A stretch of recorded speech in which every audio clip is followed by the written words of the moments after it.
Ayan mga kababayan, dito tayo ngayon sa may Arroceros mga kababayan, ano.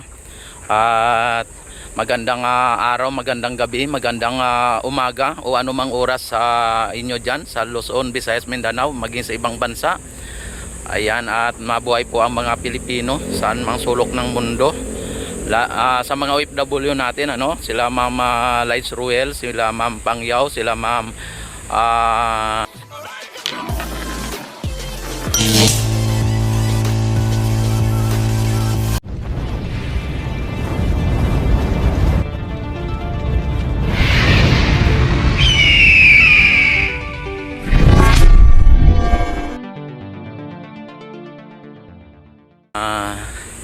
Pangyaw Iis, sila Diana, ayan, sila GC Travel Vlog, at sa lahat-lahat ng mga OFW na hindi ko nabanggit. Yan, wag kayo pong magtampo at wag magalit para hindi po kayo papangit. Ayan, at dito ay ano tayo dito sa may Ilog Pasig mga bayan. I-ano natin dito. Update natin dito.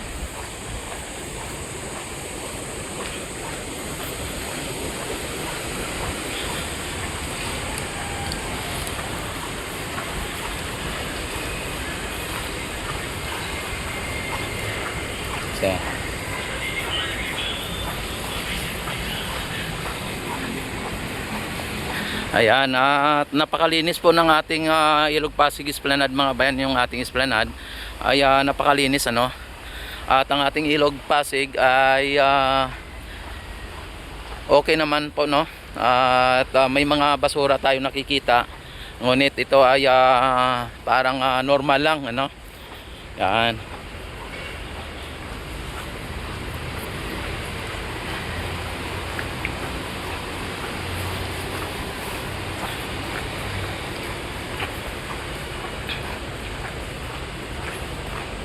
Yan, sayang itong ano na to, yung footbridge na ito mga kababayan. Alam nyo po ba na itong mga kiosk dito, kaya halos hindi na bubuksan dito at wala masyadong kumukuha ng area na ito, kasi nga wala nga pong entrance at exit dito. Kaya yung mga namamasyal o mga turista ay hindi na sila makakapunta dito, dahil po pagka dito na sila pupunta ay kailangan nilang bumalik, no, doon sa may Stransa o maging doon sa may Piswansi, no. Kaya medyo malayo ang kanilang ikutin, kaya kadalasan ay wala pong masyadong kumukuha dito, no.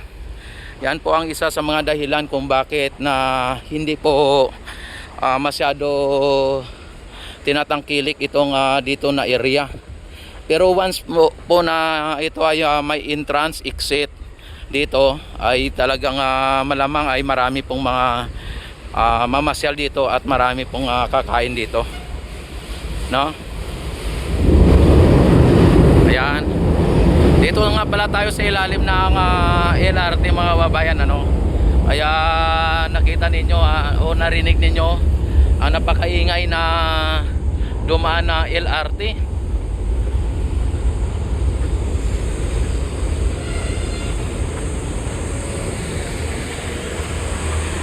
Yan, malinis po at maraming isda dito mga bayan, oh. Ayan, kung inyo nakita, oh, maraming isda. Ayan, ano sa ilalim, ano. Yan, maraming isda, oh.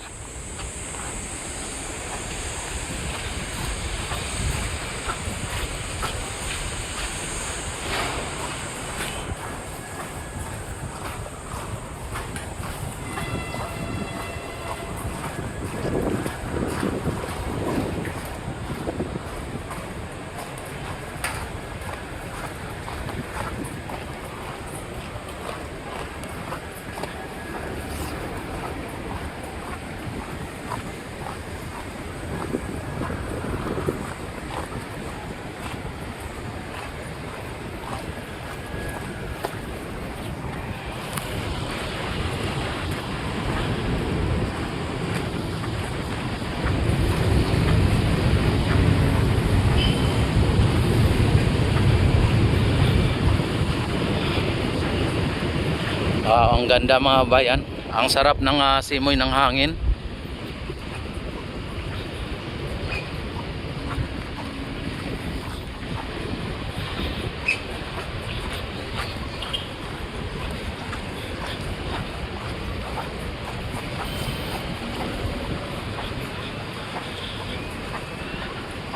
Yan ang mga kiosk dito. Ang gaganda ng kiosk mga kababayan.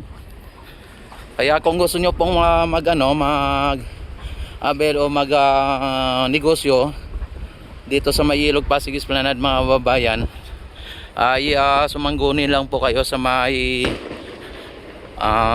admin Intramuros admin sa IE para sa ganun ay makapag-inquire kayo doon sa kanila at para makapag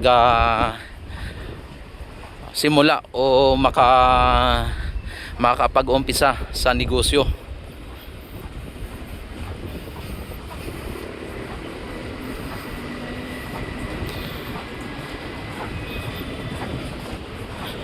Yan, ang linis mga babayan nakita naman ninyo kahit na yung mga dito.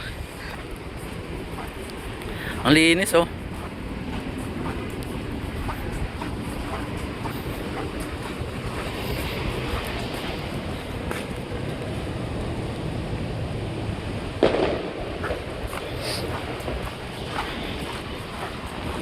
Yan, mukhang malapit na po ang December mga bayan mukhang malapit na mag-Beerman dahil may naririnig po tayo mga paputok ang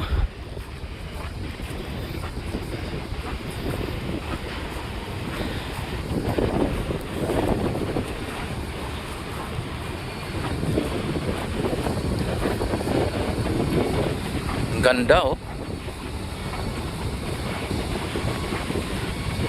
Yan, don't forget like and subscribe at i-click ang notification bell.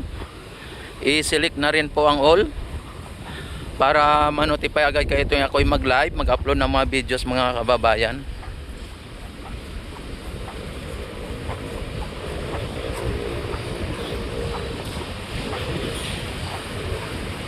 Yan, at mukhang hindi na po nagano ang kalangitan.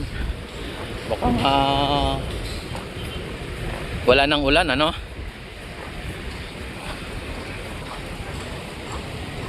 Yan, ito ang Luton mga babayan at papunta ng post office. At ito ang post office mga babayan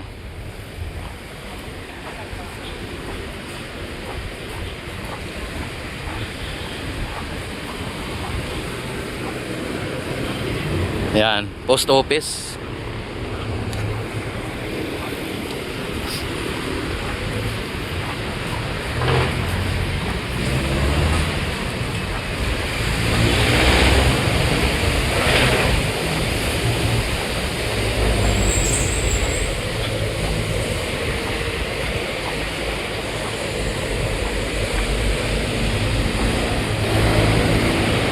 Dito din at maraming isda din Ayan maraming isda mga bayan.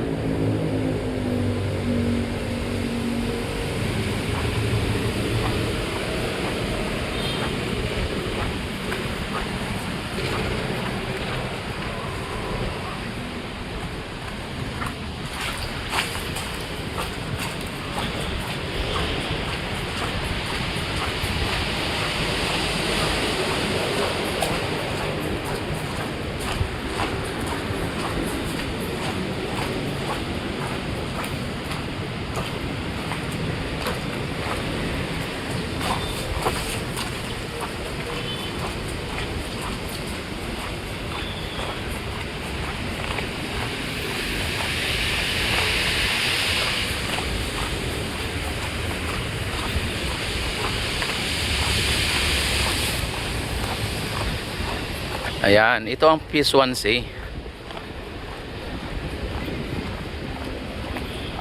At ito lang po ang may viewing deck o mayroong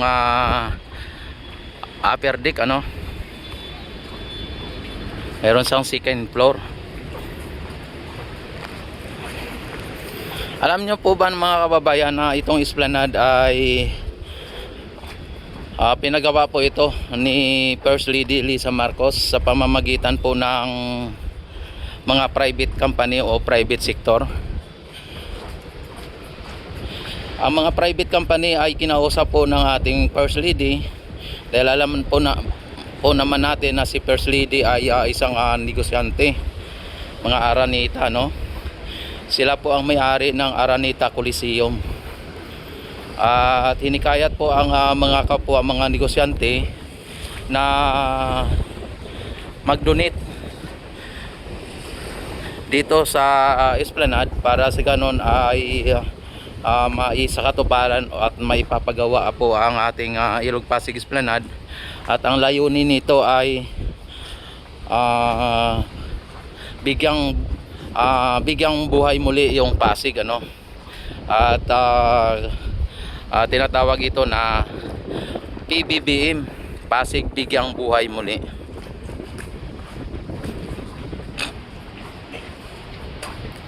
Alam nyo po ba na ang Ilog Pasig Esplanade ay estimated at aabot ng 25 km mula Port Santiago hanggang Laguna de Bay ang esplanade.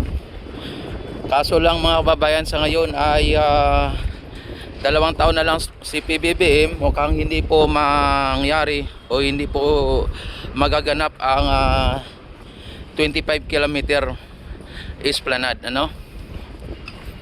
Yan, at kung siya ay magpapatuloy na mamumuno, baka sa katuparan ang kahabaan ng esplanade na 25 km. At kabilaan pa po yan mga bayan, kabilaan ang plano ay kabilaan po na esplanade ang ilalagay dito para sa ganun ay maiwasan yung mga pagtatapon ng basura sa Ilog Pasig. Okay, shoutout idol. Ayan, no. Nakita nyo mga bayan, at ayan po ang kanilang expert na mason, ano. Expert ba na mason yan, idol? Yan, expert, ano. Tapos expert siya, tapos pang-expert pa. Pang-bato. Ayan, no. Kita nyo. Expert na pang-expert pa. Ayan, no. Ayan, ibig sabihin malapit na yan, no. Ito na lang po ang kanilang gagawin mga kababayan. At ito ay pang last na nila to na gagawin, ano. At maging yung mga re-renovate pa nila yung mga nasa loob. At aabot pa kayo dito sa katapusan, ano, idol? Ng August, hindi na? Hindi na, no? Hanggang 18 lang. Ayan, grabe, batang bata, 18, Ayan. Sige idol, mga idol, thank you very much, ano. Ayan. Ayan mga kababayan, ano, at ayon sa kanila ay hanggang 18 lang sila, at ngayon ay pizza ngayon 7, ano, at ibig sabihin ay 11 days na lang. Idol, shout out. Ayan, ibig sabihin 11 days na lang po sila dito mga kababayan, ano. At bago mag September ay sana ay mabuksan ito para sa Vermont ay talagang mas maganda ang pasyalan, no. At mabubuksan na rin yung dito sa Piswansi para yung mga turista ay lalong dadagsain lalo, no.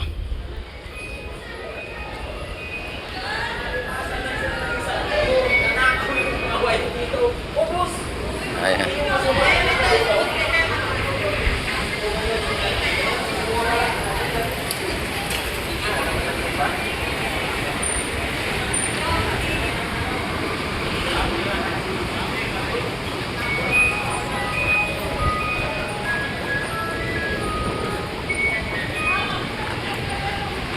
Ayan mga kababayan, at don't forget like and subscribe Kung hindi pa po kayo kontento, i-share nyo na.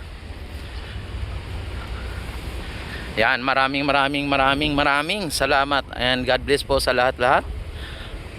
Lahat ng Pilipino saan mang sulok ng mundo, sa lahat ng subscriber ni Rex TV Adventure, at kahit man saan man kayo sulok ng daigdig, mega love shout out ng bonggang sa inyo.